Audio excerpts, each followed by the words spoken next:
The yeas are 47, the nays are 53. The motion is not agreed to. The senator from Louisiana. Mr. President, we just spent 13 hours doing motions. Does the senator want to call up his amendment? Mr. President, I call up my amendment 2772 and ask that it be reported by number. The clerk will report. The senator from Louisiana, Mr. Kennedy, proposes an amendment number 2772 to amendment number 2360. Mr. President, we just spent 13 hours on motions to commit. I'm not blaming my Democratic colleagues because we had to agree to it. But anybody with a brain above a single-cell organism knows that a motion to commit has no chance of passing.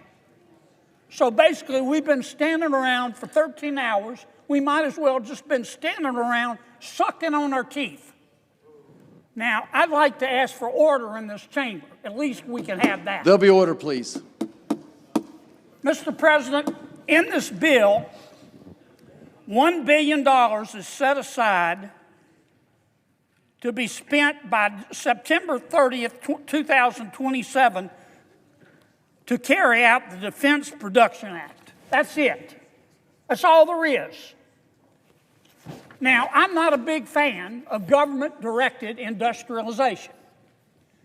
Government-directed industrialization is when government, with its superior instincts and infallible judgment, decides to pick winners and losers in the private sector. This business gets some money, but you, Ms. Businesswoman, you can't have the money. I'm against that for two reasons. Number one, it's immoral. It's unfair to people who don't get the money, the gift from government. And number two, when government does it, when it picks winners and losers, government consistently picks losers. Now, I was against it in the prior administration. And just recently in my subcommittee, we had a hearing where the prior administration handed out $90 billion in the last 76 days of its administration in gifts and loans to entities in the private sector. And I raised fresh hell. And now we're about to do it again. $1 billion. Now and that's all it says, $1 billion to be spent, period. Now, I have been told that the Secretary of Energy and the Secretary of the Interior are going to decide in their unfettered discretion who's going to get this money in the private sector. And they are both two good men. I know that both of those secretaries, I voted for them. They are total ballers. I love them to death. But when I'm in Washington, I live by this adage: trust in God, but tie up your camel. Trust in God, but tie up your camel. This bill will say they can give these gifts and grants to whomever they want, but Congress has to approve them. Now, about, an hour ago, I got a call from one of my supporters, Mr. President. And you know what he said to me? He said, Kennedy, for your own good, you need to pull down this amendment. You have to pull down this amendment. Kennedy, for your own good, you have to pull down this amendment. And you know what I told him, Mr. President? I said, Scooter, there are only two things I have to do in this world: be cool and die. And I'm not pulling down this amendment. It wasn't right when it was done in the prior administration. It's not right now that we're in charge. This is Congress's job, and by God, we ought to do it, and I reserve my time. The senator from Vermont. All right. I support the Kennedy Amendment, but not for the reasons my friend from Louisiana does. I think that there should be some flexibility and there should be some governmental policy that helps our industry. And I do agree that the president should have some power. What I do not believe is that the Congress should be powerless. And that's what we have become, ceding our Article I authority to a chief executive, and I don't care whether it's a Republican or Democrat, the most important branch is the Article I branch because we are the closest to the people. And how is it that we have in this bill $1 billion that goes to an executive to be spent in a ways we have no input as to how it will be spent? We have no accountability. We have no way to tell the people we represent how this money is being spent and why. Mr. President, I believe that the biggest threat we have to this democracy is the failure of this Congress to assert its authority and accept its responsibility to make the decisions that the Constitution says is our obligation to do, and that starts with the power of the purse. I support the man from Louisiana in his amendment. I yield the floor. Mr. President, how much time do I have? Mr. President, I understand my esteemed colleague and I disagree. Okay. The senator from Louisiana has 30 seconds, and the senator from South Carolina has 4 minutes. Thank you, Scooter. I'm Mr. President. Mr. President, I appreciate my colleague's support. I don't mean any disrespect to anybody. But this town operates on two wrongs, don't make it right, but they do make it even. It's time that Congress have a say in how the money's being spent. And this doesn't say the money can't be spent. It just says Congress gets to approve it.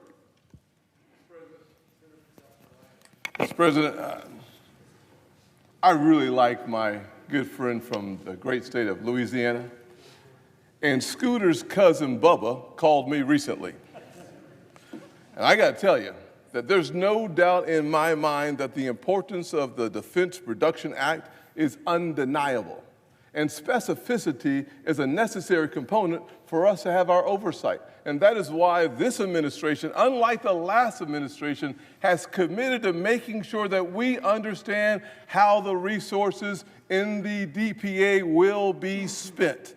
We have that commitment on a quarterly basis to receive the necessary information so that we understand with great clarity and transparency how the dollars within the DPA will be spent. But here's what we also know, that we remain reliant on China for critical minerals. Here's what we know, that the United States of America, the city on the hill, remains dependent on foreign powers for our necessary resources. We are not self-reliant in areas that matter the most to the American people and, frankly, to America's future. Now, you can think of this as just hyperbole, but the fact of the matter is clear when you look back to recent issues like COVID and PPE. We were begging China to help the American people, Mr. President. We were begging China for medicine, masks. We cannot allow this great nation to be dependent on other nations. We must become more self-reliant. And in the spirit of self-reliance, this administration, whom I will say, I trust President Trump. I trust his word to produce the results we need for this nation, to make sure that we are self-reliant, and I trust the president to produce the information that will satisfy my good friend, Senator Kennedy. But let me close with this. We need the DPA, and we need the funding at the levels requested. We must make sure we always have the resources to produce for ourselves if there's another COVID. In the same way that we use the DPA to build levees and flood walls after Hurricane Katrina, we need to make sure we have the resources in place for natural emergencies. In the same way that the DPA was used to help protect service members who were deployed overseas from IEDs, we need the DPA. So, Mr. President,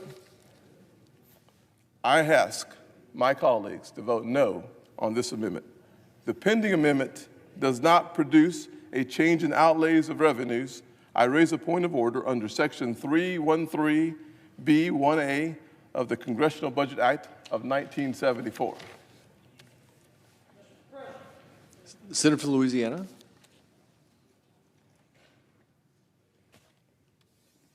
Excuse me, Mr. President.